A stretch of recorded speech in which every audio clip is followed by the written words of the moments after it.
Елдің бәрі ақмақ емес, бір адамды алдай аласың, 1000 адамды алдай алмайсың. Иә, адамдар астына түскен көріп отыр. Мысалы, мен Мәрфуға апайым, менің жұмысымнан ақша алғың келсе, қазір тез тіркеліп ал дедім. Каспиде жатқаннан жақсы дедім. Тіркеліп алды ма? Енді қазір ол кісіге 67 000 теңге айына түсіп жатыр. Ешкімді шақырмағаннан. Онан кейін ол не істеді? Баласын әкеп, қызын әкеп, немересін әкеп жазып жатыр. Ақша түспес, адам жазбасаң да ақша түседі екен деп, бүкіл балаларын, немерелерін жазып жатыр. Көрдің бе? Вот адам көзі жеткеннен кейін әкеледі біреулер. Біреулер көзі жетпей күтіп отырады. Енді следующий ақша товарообороттан. Табар жүріп жатыр ғой.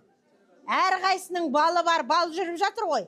Балы бар ғана товар алыңдар. Өскілерің кесе, ақша тапқыларың кесе.